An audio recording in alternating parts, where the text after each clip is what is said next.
آیت نمبر 6 سے آیت نمبر 9 تک کی ہم پہلے ترجمہ اور پھر اس کی وضاحت کے لیے احادیث اور تفاسیر پڑھیں گے.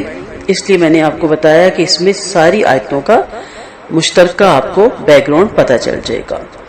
ہماری آیت نمبر 6 سورۃ النور کی والذین یرمون ازواجہم ولم یکن لہم شہداء الا انفسہم فشہادۃ احدہم اربع شہادت باللہ انہ لمن الصادقین. البتہ جو لوگ اس کے بعد توبہ کریں اور اپنی اصلاح کر لیں تو یقیناً اللہ بڑا بخشنے والا اور رحم کرنے والا ہے. یہ ہماری 5 نمبر آیت یہاں کمپلیٹ ہوئی اور یہاں سے پھر جو لعان ہے، لعان اس کی وضاحت شروع ہو رہی ہے. لعان اور جو لوگ اپنی بیویوں پر تہمت لگائے اور اپنے سوا ان کے پاس کوئی گواہ نہ ہو تو ان میں سے ایسے شخص کی شہادت ہوگی کہ وہ 4 دفعہ اللہ کی قسم کھا کر گواہی دے کہ وہ سچا ہے، اور 5ویں دفعہ یوں کہ اگلی آیت ہے آیت نمبر 7 والخامسات ان لعنت اللہ علیہ ان کان من الکاذبین. اور 5ویں دفعہ یوں کہے گا کہ اگر وہ جھوٹا ہو تو اس پر اللہ کی لعنت ہو. اور اس عورت جس پر الزام لگایا گیا وَيَدْرَأُ عَنْهَا الْعَذَابَ أَن تَشْهَدَ 4 شَهَادَةٍ بِاللَّهِ إِنَّهُ لَمِنَ الْكَاذِبِينَ. تو اس عورت پر جس پر الزام لگایا گیا ہے اس سے سزائے حد یوں ٹل سکتی ہے کہ وہ 4 دفعہ اللہ کی قسمیں کھا کر گواہی دے کہ وہ خاوند جھوٹا ہے. والخامسات ان غضب اللہ علیہ ان کان من الصادقین. اور 5ویں دفعہ یوں کہ اگر مرد اس کا خاوند سچا ہو تو اس مجھ پر اللہ کا عذاب نازل ہو. ٹھیک ہے، یہ ترجمے ہی سے پتہ چل رہا ہے کہ لعان سوری میرا اردو کا تھوڑا سا پرابلم ہو جاتا ہے. لعان یہاں پہ جو احکامات اتر رہے ہیں اس کو ہم دیکھتے ہیں. ابن عباس رضی اللہ عنہ کہتے ہیں کہ حلال بن امیہ نے آپ صلی اللہ علیہ وسلم کے سامنے اپنی بیوی حولہ بنت عاصم کو شریک بن سماع سے متہم کیا. آپ صلی اللہ علیہ وسلم نے حلال سے فرمایا 4 گواہ لاؤ، یعنی اس نے اپنی بیوی پہ دوسرے شخص کے ساتھ زنا کا الزام لگایا. آپ صلی اللہ علیہ وسلم نے حلال سے فرمایا 4 گواہ لاؤ ورنہ تمہاری پشت پر حد قذف پڑے گی. ہلال رضی اللہ عنہ نے جواب دیا یا رسول اللہ صلی اللہ علیہ وسلم اگر ہم میں سے کوئی شخص اپنی بیوی کو کسی سے بدکاری کرتے دیکھے تو کیا وہ گواہ ڈھونڈتا پھرے گا؟ یہ تو بہت مشکل کام ہے. لیکن آپ صلی اللہ علیہ وسلم یہی فرماتے رہے کہ گواہ لاؤ ورنہ حد پڑے گی. حلال رضی اللہ عنہ کہنے لگے اس پروردگار کی قسم جس نے آپ کو سچائی کے ساتھ بھیجا ہے میں سچا ہوں. اللہ تعالیٰ ضرور میرے متعلق کوئی ایسا حکم نازل کریں گے جس سے میری پشت کو سزا سے بچا لیا جائے گا. اس کے بعد جبرائیل علیہ السلام اترے اور والذین یرمون ازواجہم ولم یکن لہم شہداء الا انفسہم سے لے کر من الصادقین تک کی آیت نازل ہوئی. بعد ازاں آپ نے حلال کی بیوی کو بلا بھیجا. پہلے حلال نے لعان کی گواہیاں دی جبکہ آپ صلی اللہ علیہ وسلم ساتھ ساتھ فرما رہے تھے دیکھو تم میں سے ایک ضرور جھوٹا، جو جھوٹا ہے وہ توبہ کرتا ہے یا نہیں. حلال کے بعد اس کی بیوی کھڑی، اس نے 4 گواہیاں دی. جب 5ویں کا وقت آیا تو لوگوں نے اسے ٹھہرایا اور سمجھایا کہ 5ویں گواہی تمہیں عذاب میں مبتلا کر دے گی. ابن عباس رضی اللہ عنہ کہتے ہیں یہ بات سن کر وہ عورت ذرا جھجکی اور رکی اور ہم سمجھے کہ وہ اقرار کر لے گی، مگر وہ کہنے لگی کہ میں اپنی قوم کو تمام عمر کے لیے رسوا نہیں کر سکتی.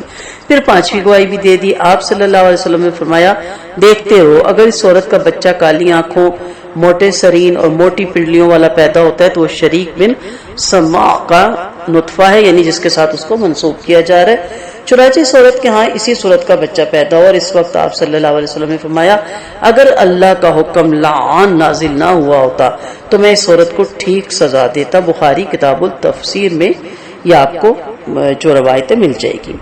سال بن سعد راوی ہیں کہ اویمر بن حارث بن زائد بن جد بن اجلان عاصم بن عدی کے پاس آئے جو عمیر کے قبیلے بن اجلان کے سردار تھے.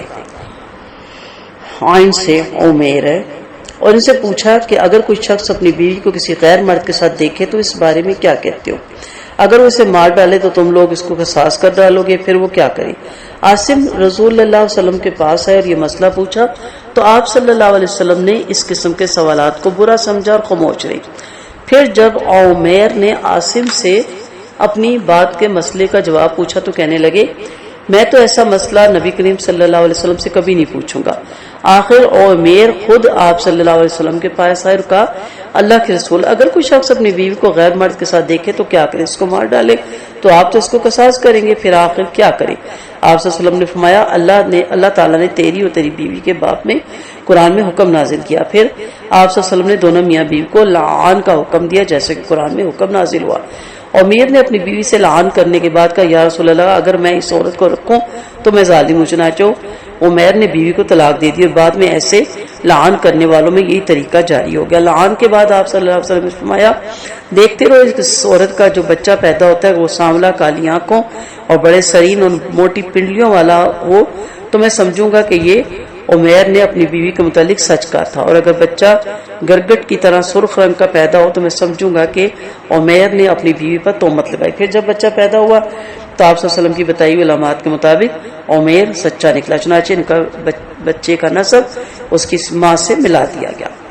سیدنا عبداللہ بن عمر رضی اللہ عنہ فرماتے ہیں جب عمیر اور اس کی بیوی میں لعان ہو چکا تو عمیر نے کہا میں نے جو مہر کا روپیہ دیا تھا وہ کدھر جائے گا؟ تو اس سے یہ جواب دیا گیا کہ تمہارے لیے کوئی مال نہیں، اگر تم اپنے بیان میں سچے ہو تو بھی تم اپنی بیوی سے صحبت کرتے رہے اور اگر جھوٹے ہو تو پھر تو کسی صورت تم اس کے حقدار نہیں ہو۔ لعان احادیث سے ماخوذ لعان کے متعلق احکامات دیکھ لیتے ہیں۔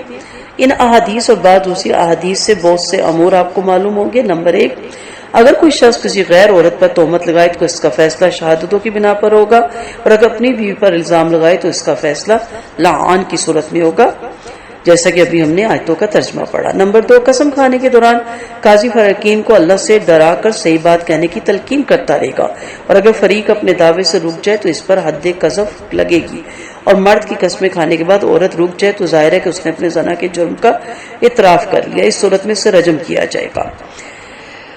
پھر نمبر 3، لعان تفریق زوجین کی سب سے سخت قسم ہے، اس کے بعد فریقین کبھی بھی ایک دوسرے سے نکاح نہیں کر سکتے۔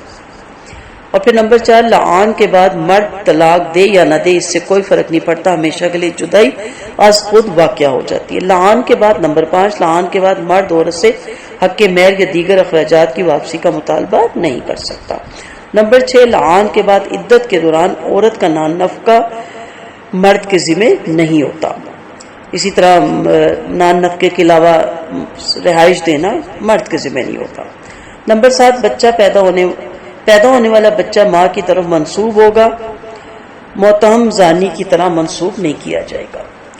نمبر 8، بچہ ماں کا وارث ہوگا، یعنی جس سے زنا کی وہ مرتکب ہوئی ہے اس کے ساتھ منسوب نہیں کیا جائے گا، ماں کے نام سے منسوب کیا جائے گا۔ نمبر 8، بچہ ماں کا وارث ہوگا اور ماں بچے کی، اور واضح عمل کے بعد اگر عورت مجرم ثابت ہو جائے تو بھی اسے سنسار نہیں کیا جائے گا، کیونکہ لعان وہ آپس میں ایک دوسرے کے ساتھ کر چکے، اور اس کے بارے میں اللہ نے عذاب کا فیصلہ دے دیا کہ جو جھوٹا ہے تو وہ پھر اس کا عذاب خود بھگتے گا۔ وآخر دعوانا ان الحمد للہ رب العالمین۔